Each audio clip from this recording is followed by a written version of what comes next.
Na atual era consumista, novos produtos e cosméticos chegam às prateleiras todos os anos, cada qual prometendo resultados melhores que os anteriores.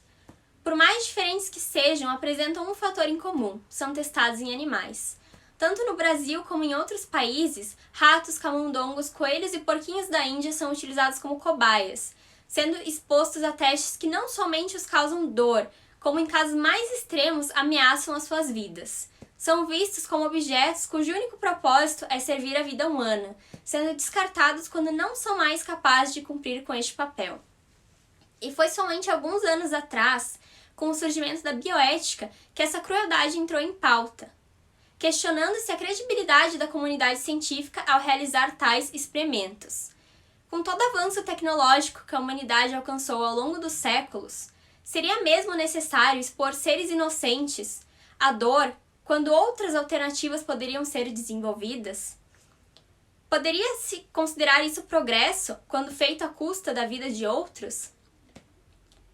O grupo espera, com esse trabalho, ser capaz de responder tais questionamentos, traçando um paralelo desde a origem dos testes, para compreendê-los melhor, até a atualidade, com debates proporcionados pela bioética. Ao final, espera-se conscientizar a sociedade, tornando-a mais moral e ética quanto aos testes cosmetológicos e ao consumo de produtos que testam em animais. Bom, fisiologicamente, animais e humanos possuem sistemas muito parecidos, que acabam sendo preferíveis aos testes científicos. Camundongos e ratos, por exemplo, eles têm um funcionamento interno extremamente semelhante ao organismo humano. E muitos pesquisadores defendem a ideia de que as diferenças de composição da pele humana e da pele animal que acabam gerando algumas imprecisões na hora de antecipar os possíveis efeitos colaterais. E assim, eles podem prejudicar a saúde humana. Por isso que os pesquisadores preferem testar em animais do que em humanos.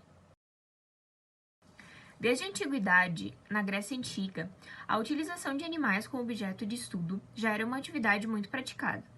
Tanto que Hipócrates e Aristóteles também desfrutaram dessa prática para obter alguns conhecimentos básicos sobre o corpo humano através da dissecação de seres vivos. Por volta de 1628, William Harvey utilizou alguns animais para concluir seus estudos sobre o funcionamento da circulação sanguínea. E já no século XVII, o filósofo René Descartes legitimou essa utilização de animais em pesquisas científicas e afirmou que eles não possuíam alma e que, assim, eles não sentiriam dor. Em 1859, as descobertas de Charles Darwin deram certo suporte para alguns resultados obtidos em experimentos.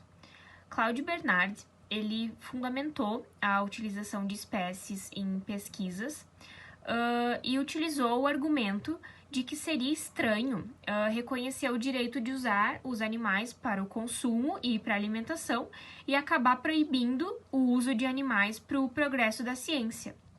E, posteriormente, a sociedade humana passou a utilizar dessas semelhanças fisiológicas entre os humanos e os animais como uma certa justificativa para realizar esses testes de fármacos e cosméticos, e eles não priorizaram, eles deixaram de lado o bem-estar dessas cobaias. Somente depois da segunda metade do século XX que se começou a levar em consideração o sofrimento desses animais que eram utilizados nas pesquisas científicas. A bioética também acabou surgindo nesse período e contribuiu bastante para se começar a questionar sobre a ética que era envolvida na experimentação científica. E, a partir daí, que foram criadas algumas legislações para impedir ou regulamentar a testagem em seres vivos. A bioética surgiu na segunda metade do século XX e é uma área da filosofia que aborda questionamentos relacionados ao tratamento ético da vida animal. Ela é interdisciplinar e possui alguns princípios importantes que foram formulados pelos filósofos Tom Beauchamp e James Childress no livro Princípios da Ética Biomédica. E eis os princípios.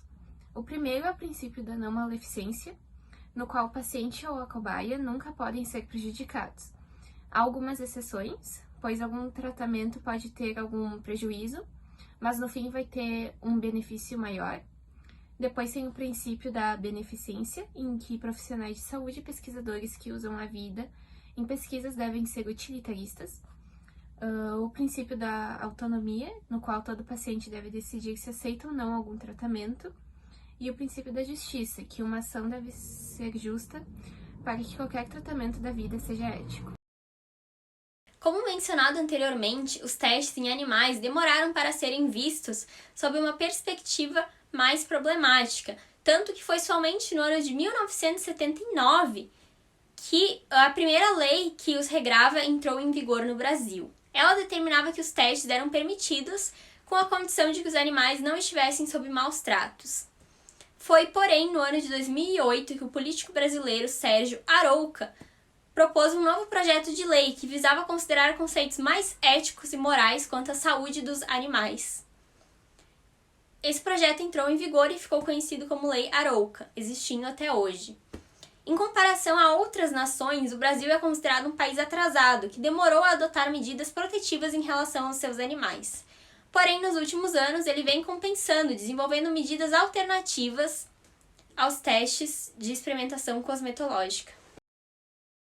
Falando sobre meios alternativos aos testes em animais, o Brasil, apesar de apresentar muitos pesquisadores na área, enfrenta dificuldades em desenvolver métodos 100% eficientes ao ponto de abolir os testes em animais, visto que não existe investimento suficiente na ciência.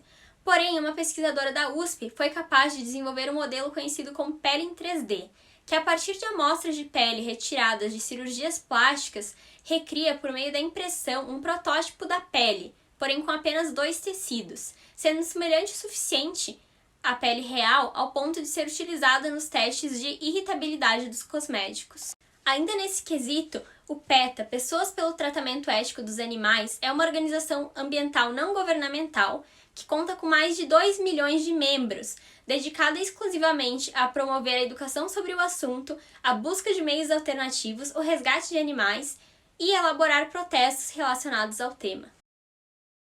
Uma das principais motivações do grupo para começar a pesquisar sobre o assunto foi a curta-metragem de animação Save Ralph, que demonstrava a rotina de um coelho em meio aos testes cosmetológicos e os diversos danos à sua saúde em função da crueldade a que era exposto. Bom, eu me chamo Ralph, eu sou um coelho, como podem ver, e eu tô cego no olho direito e essa orelha não consigo ouvir nada, a não ser zumbido.